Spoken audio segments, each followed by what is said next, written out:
Bro bro டக்குன்னு சொல்லுங்க. சிக்னேச்சர்னா உங்களுக்கு என்ன ஞாபகம் வருது? Signature madam. அதான் சிக்னேச்சர்னா கையெழுத்து. இவனோட நடவடிக்கை வெளியில விட்டு பாருங்க, அப்ப நல்லா சிரிக்கிறான் பாருங்க. ஆனா இனிமேல் சிக்னேச்சர்னா இதுதான். இது வந்துருச்சு. Script ready, shoot ready. நீங்க பேசுறது மட்டும்தான். இன்னைக்கு ஷூட் தானா? ஆமா. இப்ப வாங்க போவோமா? ரைட். நல்லா இருக்கு. போலாமா? உங்களை மட்டும் தனியா ரிவ்யூ பண்ண சொன்ன தெரியுமா? சொல்லிரவா சொல்லுங்க. இது நார்மல் பீப்பிள் காண்டி இல்லங்க, எலைட் பீப்பிள் மட்டும். டேய், அது நாட் ஃபார் ஆர்டினரி பர்சன். டேய், எலைட் பீப்பிள். டேய் டேய், இது வரக்கூடாது. கட் பண்ணிரு. நான் டைரக்டா பேசுறதா வரணும். அதெல்லாம் தட்ட முடியாது. ரைட் விடு. நான் சிக்னேச்சர்ன்ற பேர்ல என்னென்னமோ கேள்விப்பட்டிருக்கேன். ஆனா இப்படி ஒரு ப்ராடக்ட் வந்து கேள்விப்பட்டது இல்ல. வித்தியாசமா இருக்குடா. Thank you Mr. Gentleman. இத அன்பாக்ஸ் பண்ணி காட்டணும் அப்படின்னா முதல்ல இதுக்குள்ள கேஸ் கிடையாது.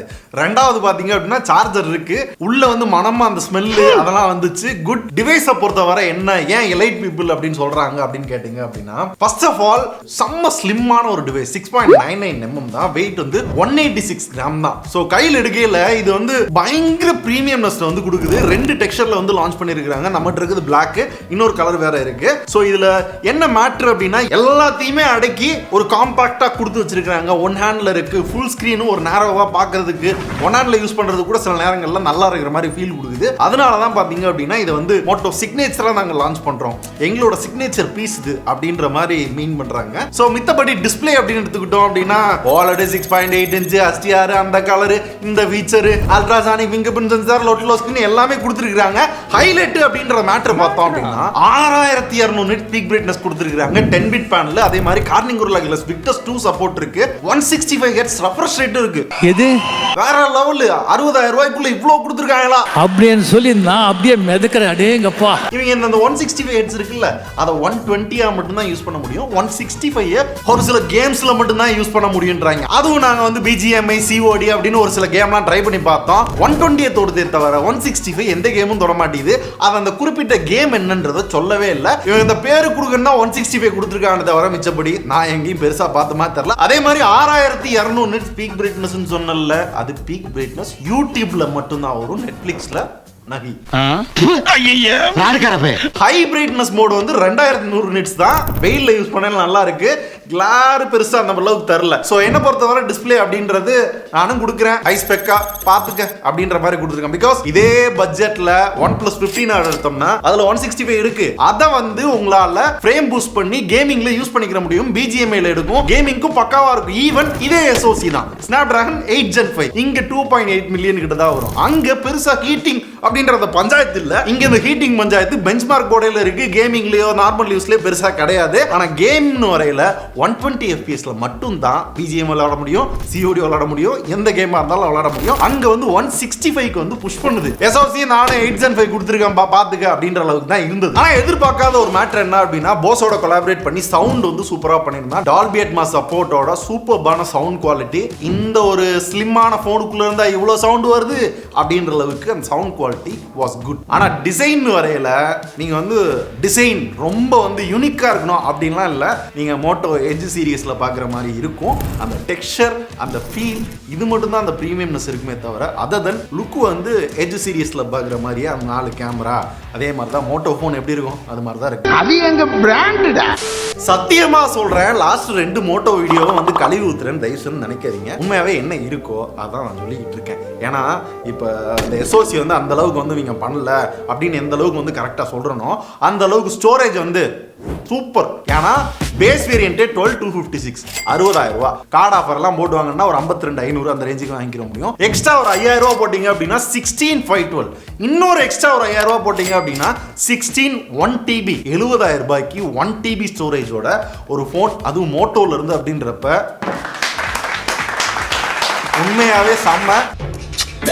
இது வந்து எனக்கு தெரிஞ்சு இந்த பட்ஜெட்டுக்குள்ள எவனுமே பண்ணல. 1TB வெர்ஷன் கொடுக்கவே இல்லை. நன்றி நன்றி நன்றி. கமிங் டு தி பேட்டரி அப்படின்னு வரையில என்னப்பா இவ்வளவு ஸ்லிம்மா கொடுத்துருக்காங்க, கம்மியான பேட்டரியா இருக்குமா அப்படின்னு எதிர்பார்த்தீங்கன்னா சிலிக்கான் கார்பன் பேட்டரி. மித்தவங்க அளவுக்குலாம் பெரிய பேட்டரியா கொண்டு போக முடியல அப்படின்னாலும் அந்த வெயிட்டுக்கு ஏத்தாப்புல இந்த ஸ்லிம்னஸ்க்கு ஏத்தாப்புல 5200ன்றது ஒரு நல்ல பேட்டரி. நல்லா ஆப்டிமைஸ் பண்ணிருக்காங்க. அண்ட் சார்ஜிங்க்கு பாத்தீங்க அப்படின்னா 90 வாட் சப்போர்ட் இருக்கு. And also 50 what wireless charging support இருக்கு. ஆனா சார்ஜர் விவோ மாதிரி Xiaomi மாதிரியே பாத்தீங்கன்னா இவங்ககிட்டயும் 50 வாட்ஸ் வயர்லெஸ் சார்ஜர் கிடையாது, தேர்ட் பார்ட்டியில் தான் போய் வாங்கி அதை நீங்கள் வயர்லெஸ் சார்ஜராக யூஸ் பண்ணணும். அதில் ஃபாஸ்ட்டாக வந்து நீங்கள் சார்ஜ் பண்ணிக்கலாம்.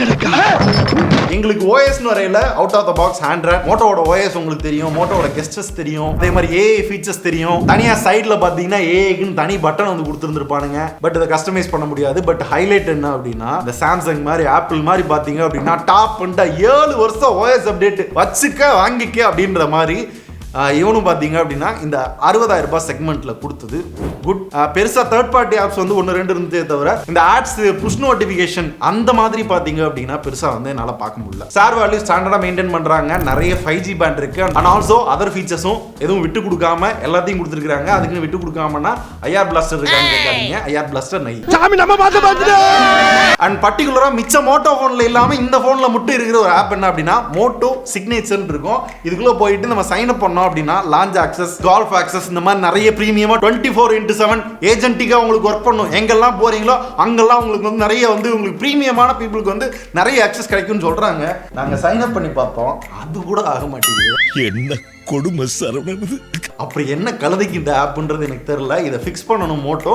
அண்ட் ஆல்சோ அது எப்படி ஒர்க் ஆகுது அப்படின்றத முடிஞ்சுன்னா ஒரு ஷார்ட்ஸாக கூட போட்டு ட்ரை பண்ணுறோம்.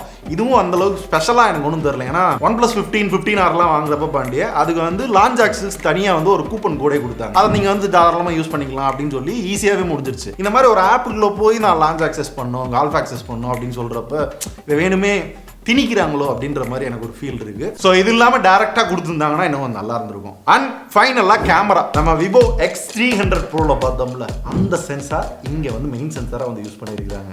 லிட்டியா 828 4மே 50 மெகாபிக்சல் கேமரா. சிம்பிளாக சொல்லணும் அப்படின்னா எனக்கு ஃபீச்சர்ஸ் வைஸும் ஃபோட்டோஸ் வைஸும் பார்க்க பிடிச்சிருந்துச்சு. பட் கொஞ்சம் டீட்டெயில்டாக சொல்லணும் அப்படின்னா இதை டெஸ்ட் பண்ண எலைட் யூசர் போடுவேன். வாங்க எலைட் யூசர். நான் மட்டும் எலைட் இல்ல, இவரும் எலைட் தான். ஏன்னா இதைத்தான் யார் ஸ்கிரிப்ட் நான் தான் நார்மல் போட்டோஸ்னு வரையில கிளாரிட்டி அண்ட் ஷார்ப்னஸ் அந்த கிறிஸ்மஸ் இருக்கு. பட் ஆனால் சேச்சுரேஷன் மட்டும் ஒரு நார்மலா இல்லாம கொஞ்சம் அதிகமா இருக்கிற மாதிரி ஒரு ஃபீல் இருக்கு. கலர்ஸ்மே கொஞ்சம் ஏத்தி கொடுக்குற மாதிரி, அதான் பூஸ்ட் ஆகுது ஒரு மாதிரி. அது எல்லாத்துக்கும் பிடிக்குமான்றது தெரியல. பட் எனக்கு வந்து பர்சனலா அது ரொம்ப ஓவரா இருக்கு. இப்போ விவோலையும் பார்த்துருக்கோம், ஆனா அந்த இது கூட நியூட்ரலா இருக்கும். இது அதுக்கு மேல இருக்கிற மாதிரி இருக்கு அந்த சேச்சுரேஷன். ஓகே. அதே மாதிரி போர்ட்ரேட்ஸ்னு வரையிலும் நிறைய ஃபோக்கல் லென்த்ல இருக்கு. 24, 35, 50, 85 எல்லாமே இருக்கு. ஆமா, நல்லா இருக்கு. போட்டோவே எடுக்கல. ஆனா இங்க பிரச்சனை என்னன்னா பெரிஸ்கோபிக் கேமரா வந்து 71mm தான். 3x 71mm தான் நேச்சராவே இருக்கு. ஆனா இவன் போர்ட்ரேட்ல கொடுக்கிறது 71mm கொடுக்கணும். ஆமா, ஆனா இவன் 85 கொடுத்துருக்கான். அப்ப இது டிஜிட்டலா? அது டிஜிட்டலா கிராப் பண்ணி எடுக்கறாங்களா என்னன்றது தெரியல. இது டிஜிட்டல் மாதிரில அது ஃபீல் ஆகுது. டிஜிட்டல் கான்செப்ட் தான். அது போர்ட்ரேட்ல மட்டும் ஒர்க் ஆகுது. ஆனா நார்மல் போட்டோல வந்து 71mm தான் வருது. 71mm தான். இது மட்டும் ஏன் அப்படின்றது இதுல ஏதோ ஒரு கோல்மால் பண்றாங்க. சரி ரைட். போர்ட்ரேட் போட்டோஸ் பார்க்க நல்லா இருக்கு. அதுவும் வந்து பிரெஃபரன்ஸ் தான். சில பேருக்கு பிடிக்கும். எட்ஜஸ் நல்லா இருக்கு. அப்புறம் ஹைலைட்ஸ் வந்து ஓவர் ஹார்ஷ் லைட்ல எடுத்தோம்னா கொஞ்சம் ஒரு மாதிரி வாஷ் அவுட் ஆகுது. பார்த்தேன் அந்த மூஞ்சில வந்து ஒரு மாதிரி ஆக்குது. அது ஒண்ணுதான். இந்த பட்ஜெட்ல ஒரு போட்டோ சென்ட்ரிக் போனோட கம்பேர் பண்ணாம நார்மல் போனை கம்பேர் பண்ணீங்கன்னா நல்லா இருக்கும். மோட்டோ அப்படின்னு பார்த்தோம்னா யோசிக்கலாம். மத்தபடி 60,000 ரூபாய்க்கு அப்படின்னு சொல்லல, கூட ஒரு 5,000 ரூபாய் போட்டு விவோ X300 எடுத்துக்கோங்க அப்படின்றதா நான் சொல்லுவேன்ப்பா. இதான் என்னோட ஒப்பீனியன். ஏன்னா இதை விட செம்மையான போட்டோஸ் வந்து X300ல கிடைச்சது. பர்ஃபார்மன்ஸும் அல்டிமேட்டா இருந்தது. ஸோ அப்படின்றப்ப எனக்கு வந்து அதுதான் பெட்டரா இருந்துச்சு. வீடியோஸ் வரையிலையும் 8K வரையும் கொடுத்துருக்காங்க. 30 FPS டால்பி அட்மாஸ் ஓட கொடுக்குறாங்க. ஏன் இப்படி வளர்றீங்க? டால்பி விஷன் அது டால்பி விஷனோட கொடுக்குறாங்க. இருக்கிறான். அதை 8K பெருசா யூஸ் பண்ண போறது இல்ல. நான் 4Kலயும் வீடியோ எடுத்துக்கிற முடியும். என்ன அந்த ஹோரைசன் லெவல் ஸ்டெபிலைசேஷன் மட்டும் பாத்தீங்க அப்படின்னா 4Kல எடுக்காம வெறும் Full HD 30ல மட்டும் தான் எடுக்குது. அது கொஞ்சம் டிசப்பாயின்மெண்ட். பட் பெருசா யாரும் அதை வந்து அந்த அளவுக்கு வந்து ஸ்டெபிலைசேஷன் யாரும் எடுக்க போறது இல்ல. ஸோ மிச்சபடி வீடியோ வாஸ் குட்.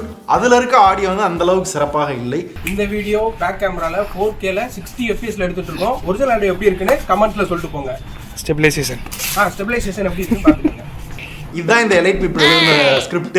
சரிங்களா? மொத்தத்தில் 60,000 ரூபாய்க்கு எதுக்காக யார் இந்த ஃபோனை வாங்கலாம் அப்படின்னு கேட்டீங்க அப்படின்னா, வெயிட் கம்மியாக இருக்கணும், ஸ்லிம்மாக இருக்கணும், ஆண்ட்ராய்டு எக்ஸ்பீரியன்ஸ் வந்து க்ளீனாக இருக்கணும், அதுவும் 7 வருஷம் ஓஎஸ் அப்டேட்டோட எனக்கு ஒரு டீசென்டான கேமரா, பர்ஃபார்மன்ஸ், பேட்டரி, டிஸ்பிளே இதெல்லாம் வந்து நார்மலாக டீசென்டாக இருந்தால் போதும். மோட்டோ ஃபோன் தான் எனக்கு வேணும் அப்படின்னு நினைக்கிறவங்களுக்கு இது பிடிக்கலாம். முக்கியமாக ஸ்டோரேஜ் தேவைக்காக 70,000 ரூபாய்க்குள்ள ஒரு ஃபோன் பார்க்குறீங்க, டாப் அண்ட் ஃபோனு, அது லுக்கும் வந்து இன்னும் நல்லா இருக்கணும், ஒரு ப்ரீமியம் ஃபீல் கொடுக்கணும் அப்படின்னு நினைக்கிறீங்க அப்படின்னா மேபி மேபி மோட்டோ யூசர்ஸ்க்கு பிடிக்கலாம். ஸோ மொத்தத்தில் எங்களோட ஒப்பீனியன் கேட்டிங்க அப்படின்னா நானும் இனிமேல் ஃபிளாக்ஷிப் லான்ச் பண்ணுறேன், சிக்னேச்சராக இருக்கும் அப்படின்ற அளவுக்கு லான்ச் பண்ணதான் இந்த சிக்னேச்சர் அப்படின்னு நினைக்கிறேன். மேபி சிக்னேச்சர் 2, 3 வரையில பார்த்தீங்க அப்படின்னா நல்ல கம்ப்ளீட் பண்ணுற அளவுக்கு கொண்டு வராங்களா இல்லையான்றதை வெயிட் பண்ணி பார்க்கலாம். இருந்தாலும் இதை வாங்கணுமா வேணாமா அப்படின்றத நீங்கள் முடிவு பண்ணுங்க. இப்போ நாங்கள் சொன்ன ப்ரோஸ் அண்ட் கான்ஸ்லேயே நல்லாவே புரிஞ்சிருக்கோம். So always choices yours.